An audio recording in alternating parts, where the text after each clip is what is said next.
Hey there, truth seekers. I'm Larry Litton, your guide through the maze of modern politics and power dynamics on liberty, leadership, and lies. Each episode will challenge the narratives, expose the lies, and celebrate the leaders who champion true liberty. Get ready to question, learn, and maybe even change your mind. So let's dive into the truth together. Welcome to this week's episode. This one will be a sort of a one-off episode, as I will be having a guest with what appears to be a bit of an axe to grind with President Trump's nominee to head the Department of Health and Human Services, Mr. RFK Jr., which the Senate did confirm around noon last Thursday. If you listened to last week's episode, you know that today's guest, he reached out to me based upon some Google recommendations of conservative podcasts and also on the recommendations of some of his personal contacts on LinkedIn. This young man, Mr. Kadin McElwain, he is an autistic college student, a writer, and an activist on a mission to raise as much awareness about autism as possible. Now, with the recent elevation of the subject of autism and the possible causes of it, coupled with the televised hearings in the Senate of RFK Jr. and his nomination, I thought it important to bring this young man on the show. During his life, his capabilities were questioned because of who he was or is, but according to him, thanks to a supportive set of parents, he proved those naysayers wrong. We're going to chat with him today, and regardless of what is said, we should always cheer those people that overcome the obstacles in their lives, much as Kadin is doing right now today. With that being said, right after the podcast intro, we're going to dive right into the interview. So with that, let's take a stand in the arena with Kadin McElwain this week, folks, and get on with the show. Welcome to Liberty, Leadership, and Lies, the podcast where we unravel the complex web of politics, power, and deception. Each week, we dive into the stories behind the headlines, exploring how liberty is eroded and the selfishness of our political leaders, as well as the lies that shape our world.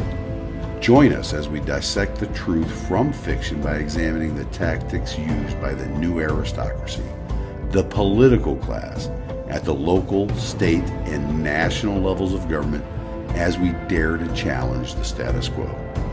Get ready for thought-provoking discussions, exclusive interviews, and a journey into the heart of what really drives our society. Liberty, Leadership, and Lies, where your understanding of the world begins to change. Tune in every Monday morning and prepare to see beyond the veil. Well, ladies and gentlemen, welcome to this week's episode of the podcast, where we got a nice young man that decided he reached out to ask that he could come on here and we could debunk or talk about some of the myths, lies, and anything surrounding what's going on with autism today. His name is Kadin McElwain. He lives in Ohio. We got a little bit of a Tennessee connection there. He lived in Nashville, right, Kadin? Yes, sir. And so what we're going to do is we're going to talk about autism, and specifically we're going to dive into some of the RFK's statements, since his confirmation hearings are going on right now. And by the time this podcast is released, it'll probably be, the confirmation will be over with. But we just want to get this out there in the open and have this frank, open discussion. And so right now I'm going to let Kadin go ahead and give a little bit of his background and introduce himself to the audience. So Kadin, take it away. Absolutely. Thanks for having me. I was diagnosed with autism at 2 years old, and during that time period, due to the social stigmas surrounding autism, my capabilities of living an adult life were questioned. But thanks to a very supportive set of parents and a strong work ethic on my end, I was able to prove those people wrong, graduate high school early during the pandemic, while working 2 jobs consecutively online. And I'm now a junior at college at Kent State University with 5 consecutive dean's lists, going on number 6. And I've used my story to advocate for more awareness about autism. Well, good deal. So my wife, when she was in the workforce back when I was on active duty in Virginia Beach, she worked for a doctor who really specialized with autistic patients. His son was born or has autism. He's a very productive young man like yourself. He's in college. I think he's graduated by now. years go by after you retired. But so autism and the pressures around it, it deeply affect me and my wife, and we're very concerned with it, and we like to reach out. So that's why I definitely agreed to do this podcast, but with Caden here. So, Caden, let's get right into the meat of it. Can you explain your stance on the relationship between vaccines and autism, especially in light of the current scientific talks about it? Well, I would say vaccines don't cause autism. That conspiracy theory has been around for years now, way before my time. I think it's more so genetics that cause autism, with maybe some of the ingredients in our food. So, definitely environmental impacts definitely can affect human growth, human development. But I believe myself that some of the ingredients in vaccines are just like some of the ingredients in our food today that can have adverse effects. Because I look back and I see, like in the 1970s, the rates of autism were about one in 2,000 to one in 10,000, and that's just 55 years ago now. And today, or around 2020, it's now about one in 36. Do you think that could be directly or only attributed to the environmental impacts of what's in our foods?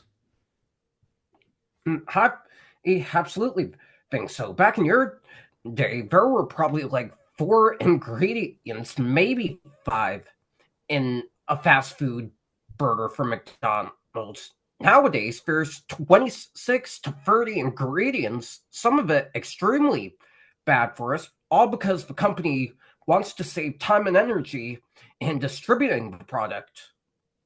Okay, definitely, I could see that.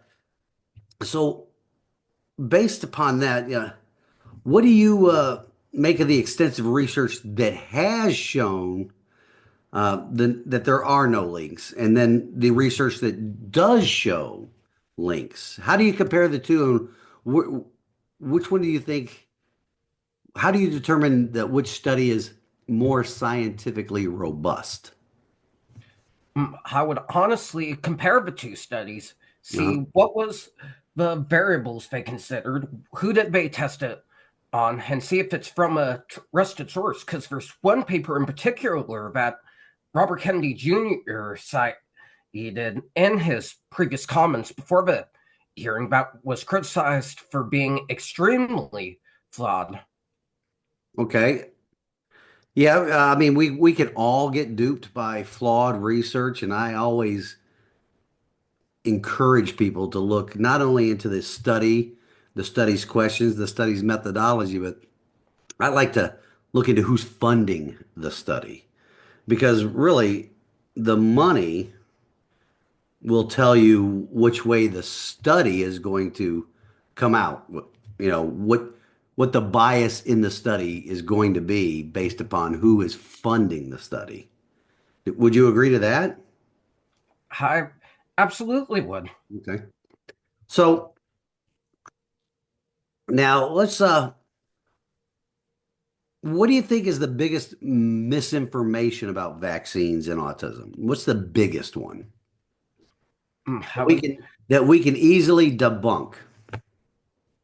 I would say not related to that specifically, but autism in general. RFK Jr.'s comment about autism being completely non-existent back in his day, that we can easily debunk because those people were honestly either misdiagnosed or institutionalized back in that day. I can see that for sure. I disagreed with that part of his thing because there are a lot of differences in the way people are treated nowadays. There were institutions and they were people institutionalized for all kinds of things that nobody had a clear understanding of what they were. I mean, look at back to the Salem witch trials. Those people probably, those young ladies or girls could have been autistic or epilepsy or something else, which caused people to burn them at the stake, right?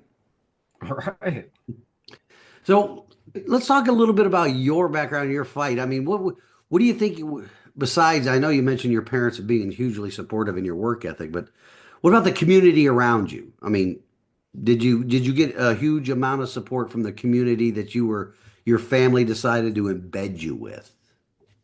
I absolutely did. Specifically, my teachers. I had very close relationships with all of them in grade school and high school. I do still, but the problem with that was one time in middle school, my IEP, individualized education plan, was cut completely because the school misunderstood exactly what autism was and thought because I was doing well academically, I didn't need that anymore. This was when I was living in Tennessee, in Rutherford County, to be exact. And when my parents asked about that, the school suggested they put me in a robotics camp for the summer instead. And I'm grateful for my parents for this. They fought hard to get that back, writing to every single autism organization in Tennessee and a state senator. And I was able to get that implemented again in high school. Okay. So was it a public school or It was a public school. I'll keep him anonymous out of respect, right? because I did have some really good people that helped me there. But what the school sort of understood is autism isn't necessarily academic struggles, it's mainly social, emotional, and communication struggles. Absolutely. Yeah, I 100% agree. I have a family member that's on the spectrum as well, Asperger's, severe Asperger's. He's close to my age, yet he's still homebound with his parents, my aunt and uncle. But let's get back in a little bit about RFK. Do you think, I'm disregarding his statements that there was no autism back in the day, right? Not back in my days, back in his day. He's much older than me, by the way. But anyway, uh, and you mentioned that there's stuff in our foods now, and then the stuff that is in the vaccines. Do you think that there is maybe the possibility of a correlation between the ingredients in the vaccines that have nothing to do with the actual disease itself, the transmission effects or whatever it is, like mercury's in vaccines and all that stuff? There are ingredients in our food which are definitely unhealthy now. We are a much fatter nation. We are a much more unhealthy nation because of our food system. But those are some ingredients that also can be found, or similar ones that are in these vaccines. Do you think there might be a correlation that some part of some of the vaccines are detrimental? I mean, specifically, we'll go back to, like you referenced, again, I'm going to you picked on me about my age. So back in my day, there wasn't the number of vaccines required. I think I had like five required before when I had to go into a public school. And now there's like 83 vaccines on the schedule for children 5 and under. What do you think? Could there be some possibility of a correlation there? I still highly doubt it, but I also think that no one needs 83 vaccinations to be able to function in society. I really don't think that's necessary. I think that it's possible that the vaccines might cause other ailments, but not autism. I highly doubt it. And I'll also add RFK called autism a tragedy. To me, I don't think he has the right to say that when his own family didn't do a good job helping out Rosemary Kennedy. If you remember her, she was most likely on the spectrum, and Joseph Kennedy Sr. ended up lobotomizing her, institutionalizing her, and causing her to die with only 3 family members with her just so he could protect the Kennedy family image. I find that very hypocritical of RFK Jr. Well, I think that he was referring to that treatment of Rosemary was a tragedy just because she probably would. I think when he says it's a tragedy, it's the treatment of people with autism that is the tragedy. I mean, people, we have different learning, we have different social emotional skills. Everybody does, right? Not everybody's as gregarious as the next guy, and there are severe introverts, there are severe extroverts. We have we have a lot of different personalities on it, and the way people are treated or society treats people that are different, that in itself is a tragedy, wouldn't you think? I absolutely agree, especially under the new administration had centered around hate. To me, I think Trump means well, and he did pass some bills I somewhat agree with, but the way he and his friends approach things and word things is absurd to me.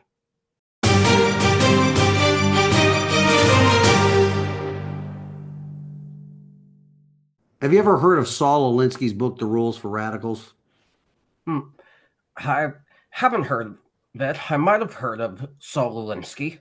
Yeah, he's got this rules for radicals and how they treat their political opponents.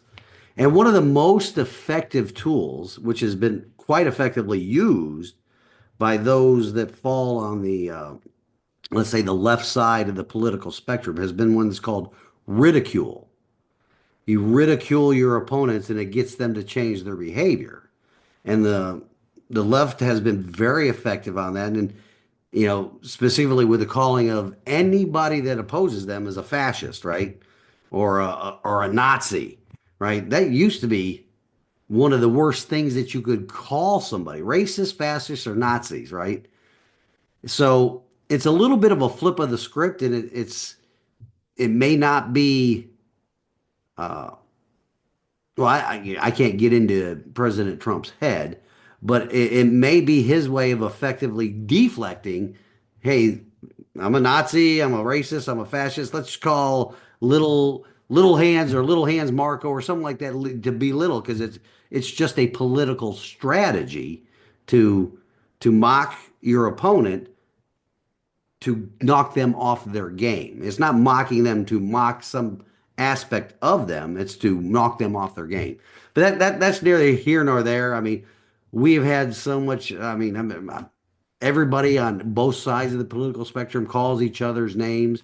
I think it's now to the point where it's just like first graders out on the playground call me a racist. It's the same thing as calling me like a boogerhead. It has no meaning anymore. It's a word applied so somebody else can feel bigger or better about themselves. So I don't even get into the name calling or whatever that anymore. I get down to the fundamentals of is it constitutional? And if it's not constitutional, it has to be done away with. Yep, that's a nice way to put it. Yeah.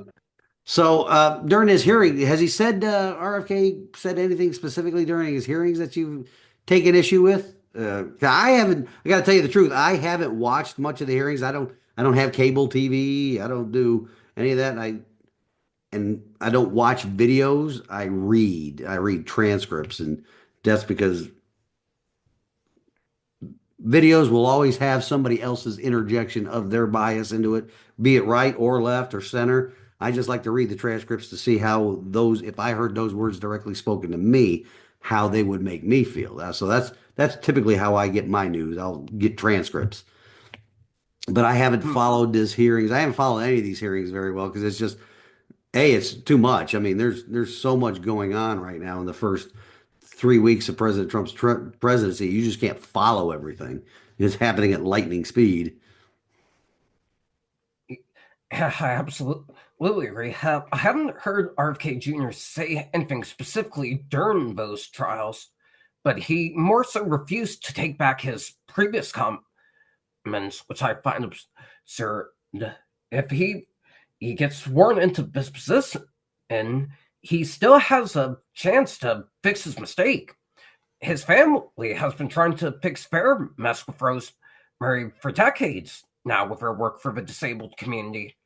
I think what RFK Jr. could do is plan an autism awareness conference or hearing within the set and get the top autism experts, Temple Grandin, maybe Elon Musk. He's on the spectrum but there are some aspects of him I have an issue with. Mhm. And anyone who's an expert on autism, and let their voices be heard, and let them propose the legislation that needs to be passed to help further research and further resources. I agree that the issues of autism should be studied. What triggers, what causes it, if there's environmental or whatever is underlying the exponential growth in the diagnosis.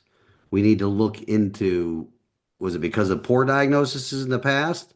Which I find kind of hard to believe, going from 1 in 12,000 to 1 in 37 in just 50 years. I don't know if that's just being misdiagnosed. There's definitely something else, a causal factor that we should look into discovering what that causal factor or factors are and mitigate those. And I think his work on specifically our food system, uh, what we eat in our country, is going to go a long way towards what they call MAHA, Make America Healthy Again. It all starts with what we put into our bodies. I absolutely agree with that. And I've been trying to improve on my diet myself this past year, especially with Rockstar energy drinks and Oh my monsters and goodness. Red Bull. Those posts are horrible for you. I used to have those every day, 5 a day, 6 a day at most. The most I've ever had was 11 a day. Now at most I have like one a month, 2 a month maybe. Wow, I had a young sailor on my last ship. So this was back on my last deployment. So we're talking 2013, so 12 years ago. He was a very young sailor, but he had discovered Monster energy drinks, and he was 18, and halfway through that 9 month deployment, we had to medically evacuate him for heart conditions because of Monster energy drinks.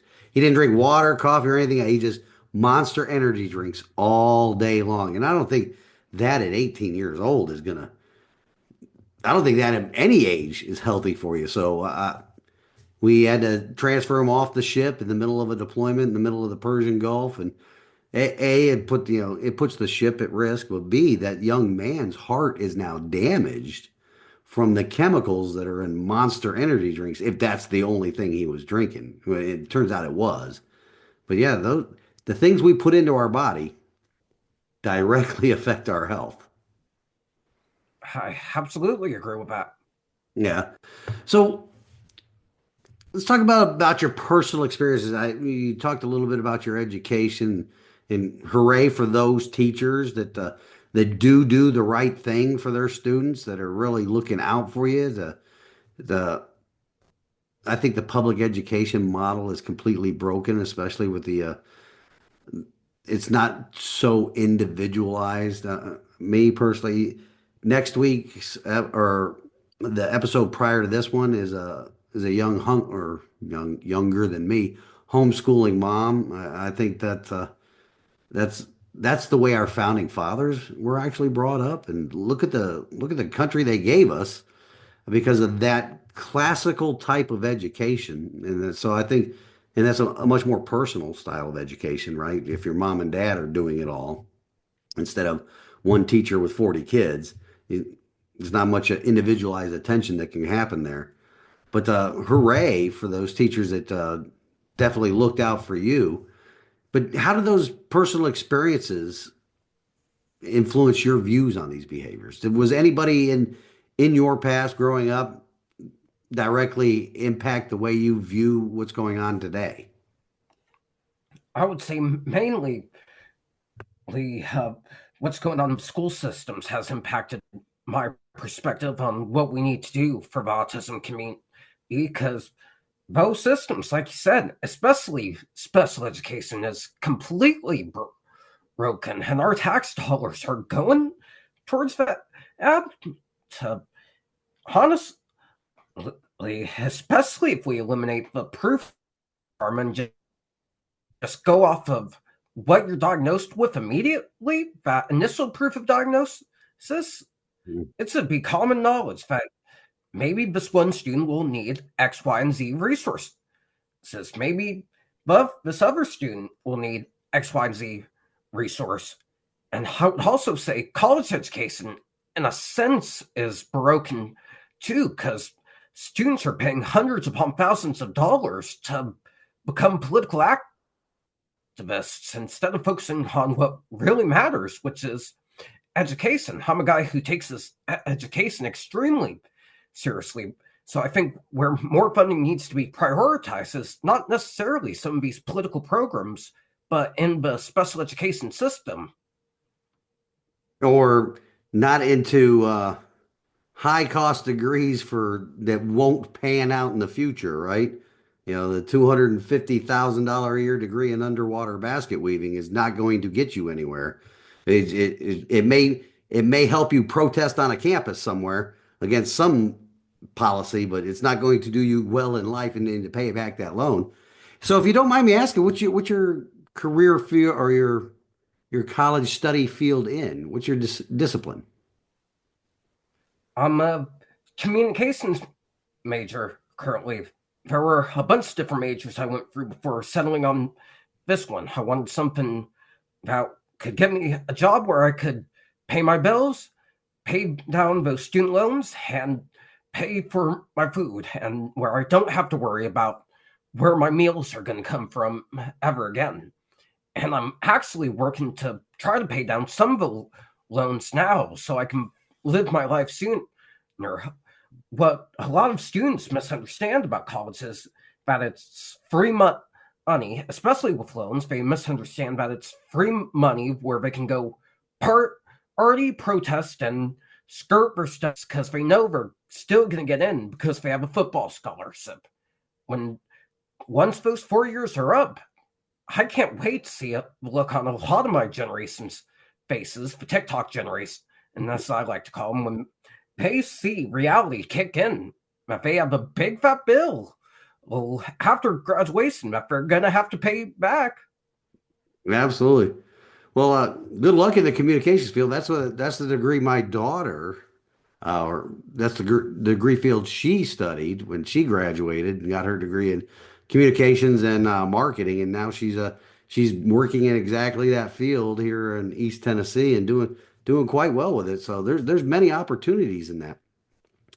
So now, what do you think? What legislative measures could be implemented going forward with a Robert F. Kennedy as the director of, Secretary of Health and Human Services. Now, remember that they don't pass legislation, but he could propose legislation. What would you like to see come out of the Department of Health and Human Services going forward? Well, firstly, I wanted to take responsibility for his reckless comments about autism, or at least explain the context behind them. I think that's important. In the sense of legislation, I would say the number one priority should definitely be the ingredients in our food and banning some of these dyes and everything else, and getting back to the 4 ingredient burger and the 5 ingredient cake and that kind of thing. Absolutely. I think that is one of his priorities is the food that we eat. I mean, he says he doesn't mind if you eat a McDonald's burger, but let's try to make those McDonald's burgers or whatever fast food burgers healthier. Don't put all that junk in that because again, like anything you put in your body has a direct effect on your quality of life. I absolutely agree. I was born in 2004, which I think was around the time Super Size Me came out. So that was right in the middle of when health discussions were beginning to be had again. Mhm. Absolutely. So, how can you uh, get your community leaders and the public figures to better engage? Have you done anything specifically? I mean, you reached out to come on this podcast, and I'm more than happy to share your message of what we have to do as a country to get healthier again, to find out what's causing this. But specifically, what are you besides reaching out to podcasts? I know you've done several interviews. Have you engaged with your elected officials? I absolutely have especially on the local level. One person I regularly partner with on a lot of these autism awareness functions is Treasurer Michael Zurin of my county. He runs an organization called the Lake County Special Needs Birthday Club, and I'm regularly fundraising for them. And I actually have another event in April that I'll be hosting a special education forum at Lake Erie College in Painesville, Ohio. Oh, so there's that. And I just emailed my commissioners of the county to allow them to proclaim April as Autism Awareness Month in the county. Okay, good. Yeah, it is. It's important that we, and I say this on my podcast, so we have to be participants in our system of self-governance because apathy has got us to where we are now, where we have Leviathan as a government that doesn't really care about us other than us fueling their spending activity. That's the only reason why the government cares about any of us right now is our taxes. Have you thought about starting your own podcast? I have a couple of times. First, I gotta get my degree, then I'll look into it. Yeah, because I think you can be a forerunner in or a leader within the community by getting like-minded, people that have the same challenges as you and get into like a public forum and start talking about it and then sharing the message to raise awareness. I mean, nothing will raise awareness more than a video smacking their face. You know what I'm saying? It's and podcasts they're free. Nobody has to subscribe or pay to them to watch them, and it's a good and effective way to get your message out there. I absolutely agree. Mm. Sweet. So, what do you plan on? When are you supposed to graduate? I graduate in May of 2026. Oh, so one more year, a little bit more than a year. You looking forward to it? Yeah, I'm really looking forward to it. Good, good. So you think you're going to stay in Ohio? Yeah, I absolutely think so. Yeah, why is that? It's in the middle of the Rust Belt. Yeah, I've built a life here. I got several connections here, both socially and professionally. So it's honestly the perfect place for me. Oh, good deal, good deal. Is there anything you would like my audience, to know? I always share this piece of advice with parents. Mhm. If you have a child with autism, push them as hard as you can and don't take no for an answer and don't take any unsolicited medical advice from people. If people can't see the potential in your child, don't give them the time of day. Everyone's missing out on an amazing person. Absolutely. Our children are gifts from God. They're a responsibility. God gives parents the ultimate responsibility to raise that child.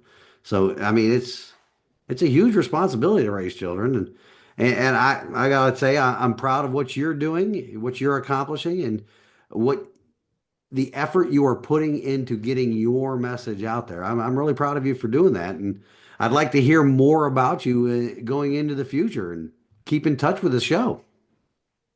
Thank you, sir. And again, I'll let you know when this episode is going to be released. It's a pleasure having you on, and as more comes up, if you get new developments and you'd like to share them with my audience, by all means, you're more than welcome to come on the program again, sir. All right, thank you for having me. Thank you, Kane. You have a great and wonderful night. Thanks, you as well. Bye.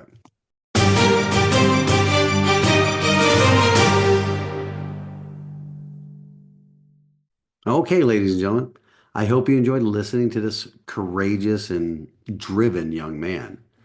I also hope that despite his misgivings, as well as the misgivings of those on the right and left sides of the political spectrum, that Secretary Kennedy does exactly as he and President Trump promised to do while on the campaign trail, and that is to make America healthy again.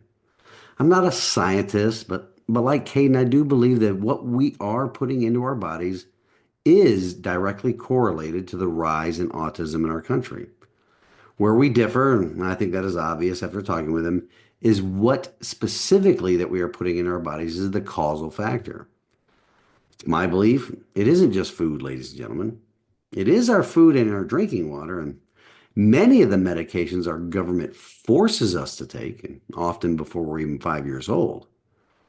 Now, though, let's get on to the big national scene, and the last big chess piece that's on the board to get confirmation is Kash Patel. He, I believe, will be a tremendous asset in the rooting out of the left wing political bias that has completely embedded itself into what used to be the premier law enforcement agency on the planet.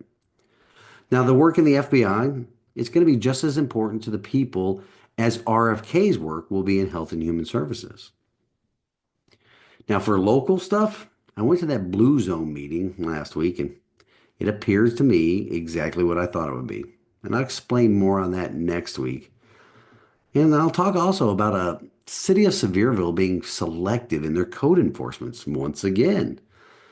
But apparently, a Camping World put in a location right near exit 407 on I-40, and they started flying one of their iconic, huge American flags on a really tall flagpole. But, and this is just me thinking out loud here, folks, and based upon my personal experience with the quote unquote powers that be here in Sevier County, well, the owner of Camping World, he ain't from around here, and he doesn't have the right last name. So the city has decided to enforce their code that restricts the height and size of flags within the city limits. Now they're within like 200 yards of being outside the city limits. Anyway, it was quite a different story when an elected member of the county school board asked for a variance on a code restriction a few months ago. I would also like to let the audience know that I have some more guests lined up for the coming weeks. We'll be talking more about the scam that has been successfully labeled school choice all over the country and some of the efforts here in Tennessee to push back on the encroachment. As well, we'll be talking with another guest about Republican Party politics. He was a big mover and shaker in Republican Party politics in Florida, and he's authored a book, and he was a former director of the state GOP there. I also want to remind my fellow Republicans here in Sevier County that our county GOP has set the date for their biannual reorganization meeting. It is set for the 25th of March. As of the reading or recording of this episode, there still isn't a time yet that date set. We can, however, safely assume that the Good Old Boy Network will set the time for around noon on that day, just so it can coincide with the lunch break and have the meeting in the county courthouse complex so they can have all the usual suspects come in to either keep the current people in their positions or just shuffle them among the positions. That is why I want to urge each of you in Sevier County that listens to this show to make plans to take that day off and show up so you can vote on who best represents Republican Party principles to run our county GOP organization. And we don't have to continue with the same old, same old. This week's wisdom from God's Word comes to us from the book of Daniel, chapter 2, verse 21. He changes times and seasons. He removes kings and sets up kings. He gives wisdom to the wise and knowledge to those who have understanding. Ladies and gentlemen, God, our Creator, uses His creation to accomplish a great many things on this side of heaven. In order to use us, though, we have to be willing to be used and not let our apathy continue us all down the same path. Because God will allow our apathy to use us as well.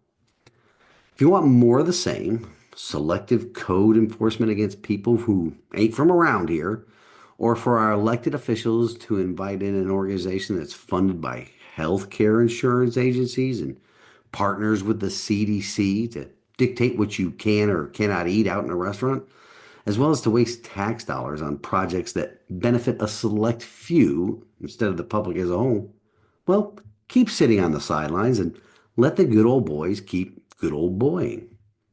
Until next week, ladies and gentlemen, let's take a stand in the arena together. Reveille, it's time to wake up.